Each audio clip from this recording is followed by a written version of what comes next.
Bismillahirrahmanirrahim. Assalamualaikum warahmatullahi wabarakatuh. Apa kabar anak-anak hari ini? Semoga kalian selalu sehat dan bersemangat mengikuti pembelajaran pada hari ini ya. Oke, bertemu lagi dengan Ustazah hari ini di hari Jumat Barokah. Oh iya, hari ini hari ulang tahun Kota Pontianak juga ya anak-anak ya. Kita ucapkan selamat hari lahir, hari ulang tahun Kota Pontianak yang ke-249. Oke anak-anak, hari ini pembelajaran tematik kita masuk ke materi bahasa Indonesia, yaitu tentang jenis-jenis cerita fiksi. Kita buka dengan membaca basmalah. Bismillahirrahmanirrahim. Tujuan pembelajaran kita pada hari ini, yang pertama, peserta didik dapat mengetahui cerita fiksi. Yang kedua, peserta didik dapat mengidentifikasi jenis-jenis cerita fiksi. Nah, jadi anak-anak, Ustazah harapkan setelah mendapatkan materi ini mengetahui cerita fiksi, yang mana jenis-jenis cerita fiksi kalian akan tahu setelah ini. Nah, coba kalian lihat gambar ini. Apakah kamu pernah mendengar atau membaca cerita di samping? Iya, mudah-mudahan ya cerita ini sudah sering sekali kita dapatkan di majalah-majalah. Menurutmu apakah cerita di samping ini nyata? Ternyata cerita di samping ini termasuk cerita fiksi anak-anak. Ya, dia termasuk cerita fiksi Kancil dan Buaya. Ini berikutnya, coba baca cerita pada halaman 21 dan 22 di buku paket tematik tema 4. Nah, di situ ada cerita si monyet dan si kura-kura. Nah, yang kalian baca itu, bagi yang sudah membaca, yang belum coba kalian baca, itu adalah termasuk jenis cerita fiksi juga anak-anak. Nah, sekarang kalian tahu, oh ternyata dua gambar di atas itu adalah cerita fiksi, namanya fabel ya. Nanti kita akan bahas fabel itu apa sih. Nah, kita bahas dulu fiksi itu apa. Apa itu cerita fiksi? Ya, cerita fiksi. Kata fiksi berasal dari bahasa Inggris, yaitu fiction, yang artinya rekaan atau hayalan. Cerita fiksi adalah cerita yang berdasarkan imajinasi atau hayalan seseorang, bukan kenyataan. Cerita fiksi mengandung nilai-nilai moral atau nilai-nilai kehidupan di dalamnya. Dan cerita fiksi bertujuan untuk menghibur pembaca. Nah, jadi cerita fiksi ini merupakan cerita imajinasi yang mengandung nilai-nilai moral yang nantinya bisa kita ambil manfaatnya dan bertujuan untuk menghibur pembaca. Karena kita lihat biasanya kan cerita fiksi itu bentuknya, gambarnya bagus-bagus ya, dalam bentuk komik biasanya. Nah, kita masuk ke jenis-jenis cerita fiksi. Apa saja sih jenis-jenis cerita fiksi? Ya, setelah ini kalian akan tahu, oh ternyata sama ini saya membaca novel, membaca fabel, seperti itu ya anak-anak. Oke, yang pertama, cerita jenaka. Apa itu cerita jenaka? Cerita jenaka adalah cerita yang membawa kesan menggembirakan karena kelucuannya. Kelucuannya itu berasal dari sifat dan tindakan tokoh utamanya. Contoh cerita jenaka itu ada Si Kabayan, lalu ada cerita Pak Pandir, lalu ada juga cerita Abu Nawas. Nah ya, ini ada gambar kisah Abu Nawas. Sebenarnya masih banyak cerita jenaka yang lain, Ustazah hanya mengambil contoh 3 saja. Berikutnya yang kedua adalah mite atau biasa disebut mitos. Mite adalah cerita yang berisi mengenai dewa-dewi yang ceritanya bersifat sakral dan penuh mistis. Mitos ditokohkan oleh para dewa atau makhluk setengah dewa. Nah, itu namanya mite. Contoh mite atau mitos adalah cerita Nyi Roro Kidul, cerita Barong di Bali, dan cerita Dewi Sri. Dewi Sri ini biasa disebut dengan Dewi Padi. Nah, ini adalah gambar rekaan cerita Nyi Roro Kidul ya anak-anak. Oke, yang ketiga adalah legenda.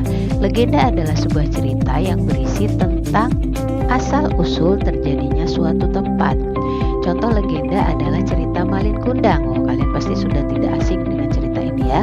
Lalu cerita Batu Belah, cerita Sang Kuryang. Nah, gambar di samping ini adalah gambar legenda Sang Kuryang, cerita Jawa Barat, yaitu Tangkuban Perahu. Jadi nama daerah Tangkuban Perahu itu menurut cerita asal usulnya itu berasal dari cerita legenda Sang Kuryang, anak-anak.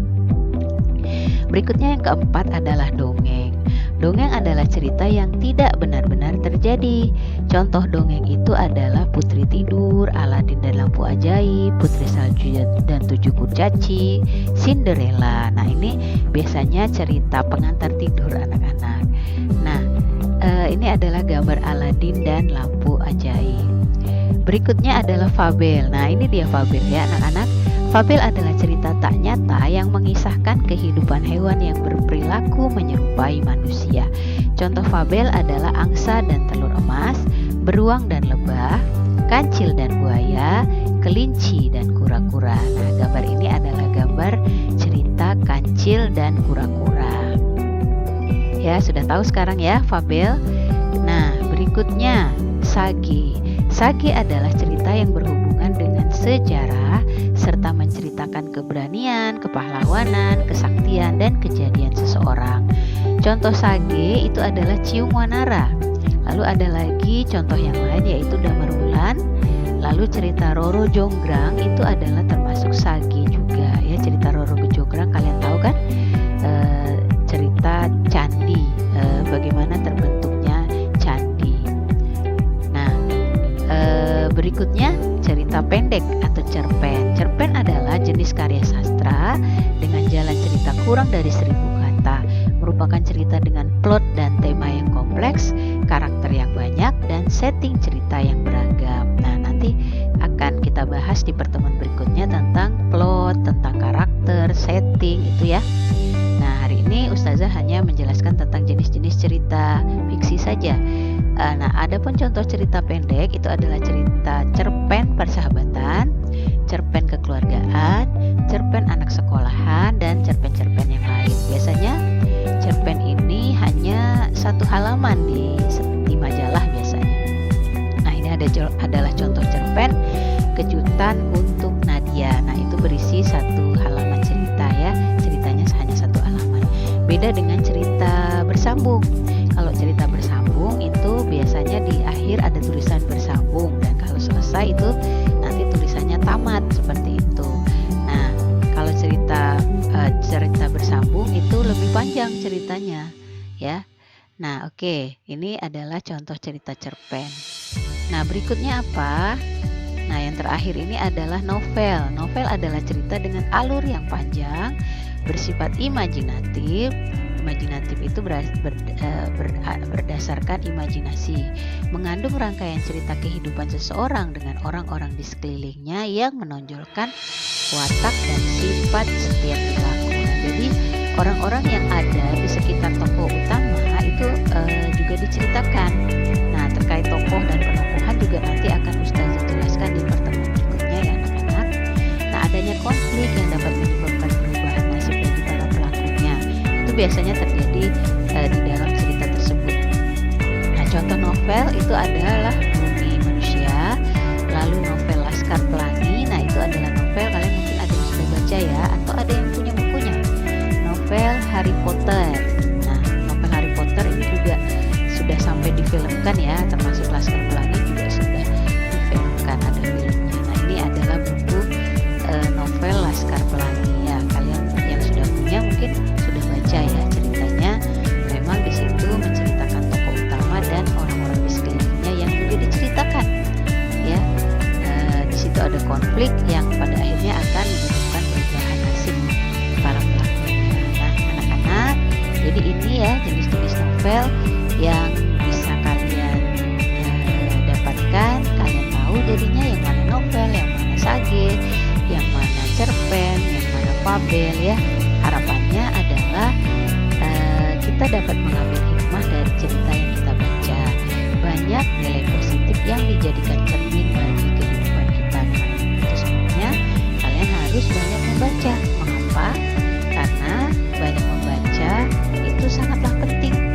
Selain dapat menambah pengetahuan, kegiatan membaca dan bercerita juga dapat orang yang suka membaca itu dia kosakatanya banyak anak-anak, ya, karena dia sudah tahu, karena sudah sering membaca, jadi di kepalanya itu sudah banyak kosakata-kosakata, ya. Jadi begitu ada pelajaran yang mengeluarkan kosakata itu dari ustazah, kalian sudah tahu maksudnya. Tapi kalau yang jarang membaca, mereka akan bertanya, ini maksudnya apa ya ustazah? Nah, seperti itu. Ya, jadi biasakan untuk membaca, karena membaca adalah jendela dunia.